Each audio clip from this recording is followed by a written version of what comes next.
আমাকে টানতেছো কেন? আয়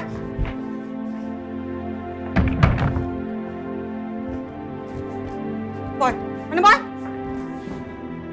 কি হইছে মম? মম তোর আমি মম বলতে নিষেধ করছি না? শিউলি আমারে কইরা তোর সময় দিতে, ঘটনা কি? শিউলি আমারে শিউলি কইরা কথা তোর ঠিকই সময় কইছে। দিতে, তুমি ঘটনা কি? একটু সময় দাও না। একদম কথা ঘুরাবি না আশা। কি করছস সত্যি সত্যি ক। আমি কিছু করি নাই। তুই কিছু করস নাই? তুই কিছু না করলে শিউলি আমারে এই কথা কইলো কেন? আমি বলতেছি তো আমি কিছু করি নাই। আমার কথা বিশ্বাস না হলে তুমি শিউলি বুড়ি জিজ্ঞাসা করো। দুইজনে মিলা জোট বাঁধাইছস না? হ্যাঁ? এই আশা, দরজা লাগিয়েছিস কেন? দরজা খোল। এখনো সময় আছে, সাপ সাপ কয়ে দে কিন্তু, নাহলে তোরে মাইরা ফেলাবো আমি। আশা, আমি কিছু করি নাই। এই আশা, দরজা লাগিয়েছিস কেন? কি ব্যাপার? এই, ও ফুপু, এখনো সময় আছে আশা, কয়ে দে কইলাম। কি হয়েছে? সেটা তোরা দুইজনেই ভালো করে জানোস কি হইছে। তুই কিন্তু ওরে লাই দিয়ে ঠিক করতেছিস না শিউলি।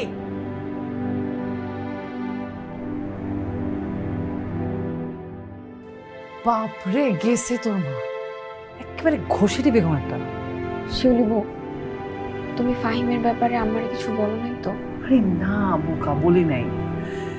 কিন্তু এই যে তোর বন্ধুটা রাত বিরাতে আমাদের বাড়িতে চলে আসলো, এভাবে চলে আসাটা তো মুশকিল, এভাবে আসাটা তো ঠিক না, এটা বাড়াবাড়ি না? বাড়াবাড়ি, কিন্তু হয়েছে কি, হয়েছে আমি তো ফোন ধরিনি ওর, তাই ও আমাদের বাসায় চলে আসছে। আমি না করে দিছি, ও আর আসবে না আপু। বাপরে, এই বয়সে তোদের এত সাহস! যাই হোক, আমার কথা বাদ দাও না শিউলি বউ, তোমার সাথে কি সিয়াম ভাই কিছু চলতেছে নাকি? থাপ্পড় খাবি একটা। তুই জেনে কি করবি? যা পড়তে বস। বলো না, বললে কি হয়? তুই পড়তে যা, না কিন্তু চড় খাবে। নিজের প্রেমের কথা তো বলবা না, মানুষের প্রেমের কথা শুনতে চাও। চুপ কর না। হাট, পড়তে যা।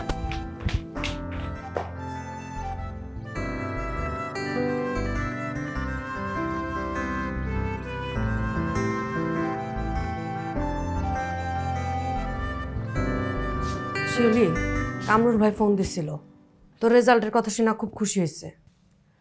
ভাইজান কইলো তোর অ্যাডমিটটা নিয়া কামরুল ভাইয়ের লগে একটু দেখা করে আসতে।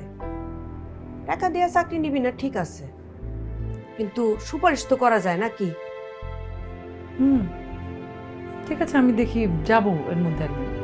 বেশি দেরি করিস না কিন্তু, এইসব চাকরির লোক আগে থেকে ঠিক করে রাখে, দেরি করলে পরে চাকরি পাবে না।